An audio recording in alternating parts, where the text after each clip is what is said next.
Bienvenue à tous, contente de vous retrouver aujourd'hui. Ils sont sur le terrain comme n'importe quel joueur, mais ne toucheront jamais le ballon et ne marqueront jamais de but. Pourtant, sans eux, rien n'est possible, car ils ont fait un choix, celui d'être arbitres. Quelles sont leurs motivations? Comment sont-ils formés et suivis au sein du club et à l'extérieur? Ce sont des questions que je vous propose d'aller leur poser ensemble pour ce nouvel épisode d'Au cœur du jeu.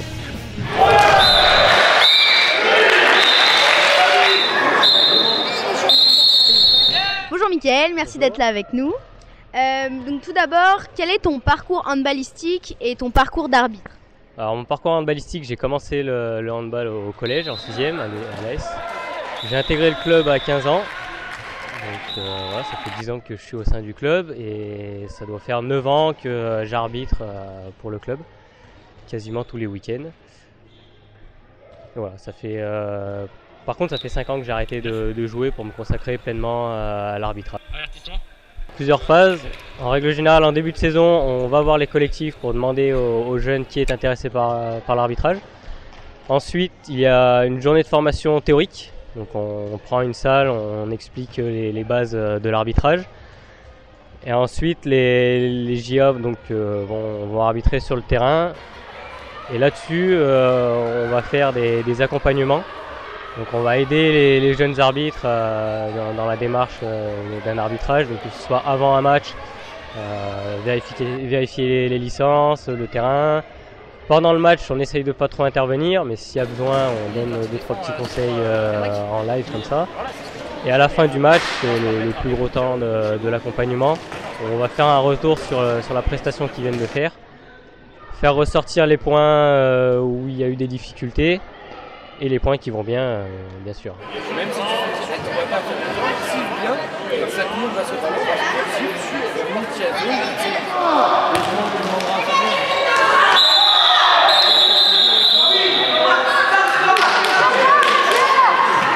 Pierre, merci d'être avec nous aujourd'hui. Bonjour. Tout d'abord, quel est ton parcours handballistique? Moi, ça fait 6 ans que je joue à l'EMHB, au club de Moran. Et quel est ton parcours au niveau de l'arbitrage? Ça fait 4 ans que j'arbitre au club, 3 ans avec mon binôme Thomas. Qu'est-ce qui est bien dans l'arbitrage? J'aime beaucoup cette autre vision du jeu qu'on n'a pas en tant que joueur. C'est assez enrichissant et ça permet de voir le jeu autrement. Et que t'apporte le rôle d'arbitre dans ton statut de joueur? On connaît beaucoup mieux le règlement et toutes les règles et puis comme ça, ça permet d'être plus efficace aussi sur le terrain. Et pour toi, quel est le rôle de l'arbitre justement sur le terrain pour les joueurs? Avant tout, préserver le jeu et permettre à tous les joueurs de s'épanouir dans leur jeu pour que tout le monde s'amuse.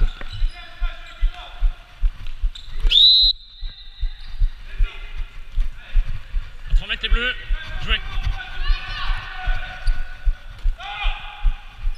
Bonjour. Bonjour. Depuis combien de temps tu fais du hand? Depuis 4 ans et demi à peu près. Et depuis combien de temps tu arbitres? Même pas un an. Qu'est-ce que pour toi l'arbitre apporte aux joueurs sur le terrain? De faire respecter les lois, de faire ça correctement, de jouer correctement. Est-ce que tu aimerais avoir un bon niveau d'arbitre toi? Ouais, moi j'aimerais bien faire arbitre. Au niveau national, ça serait déjà pas mal.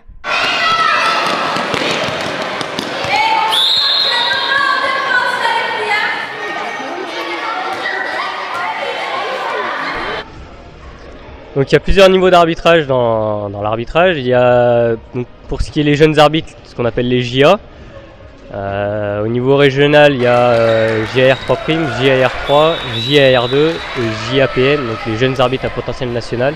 C'est un groupe d'arbitres un petit peu spécial où on va vraiment se concentrer sur eux pour une fois qu'ils passeront arbitre adulte, aller siffler directement en national.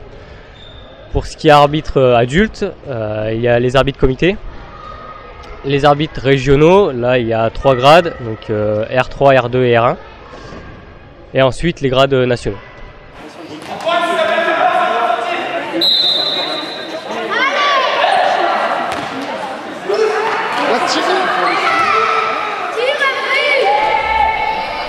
Et quels sont les niveaux d'arbitre au sein du club de Moiran?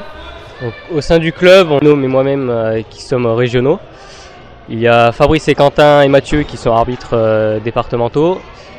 On a une paire de jeunes, Thomas et Pierre, qui sont GIR3 et qui espèrent monter cette année. On a aussi Faustin, Emeric, Benjamin et Samuel qui sont montés cette année en régional. Donc voilà pour les arbitres qui sifflent hors du club. Et dans le club, on a 2 paires qui sifflent aujourd'hui au sein du club et on va faire une journée de formation bientôt. Et j'espère que là, on va avoir beaucoup d'arbitres.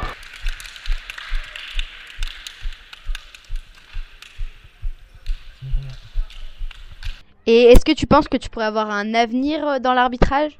Bah, mon avenir maintenant, c'est d'abord d'être jeune arbitre R2, donc monter un peu en grade, et puis peut-être, si on peut, devenir à potentiel national, PN.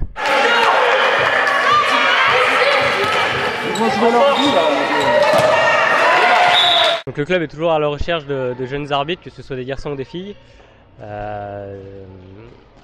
On recrute à partir de moins de 12, on va dire, mais que ce soit sur des journées comme aujourd'hui, des tournois de mini-hand, des jeunes, même en mini-hand, qui sont intéressés par l'arbitrage, peuvent commencer à apprendre le sifflet. Ça peut être très intéressant pour eux à leur niveau, pour apprendre un petit peu le règlement, savoir ce qui est autorisé, ce qui ne l'est pas.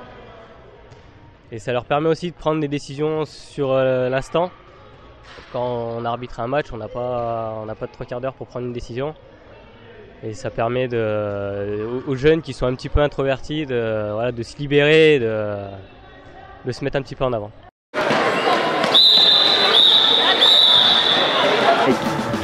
Et bien voilà, j'espère que ces images vous auront plu et pourquoi pas donner l'envie de prendre à votre tour le sifflet.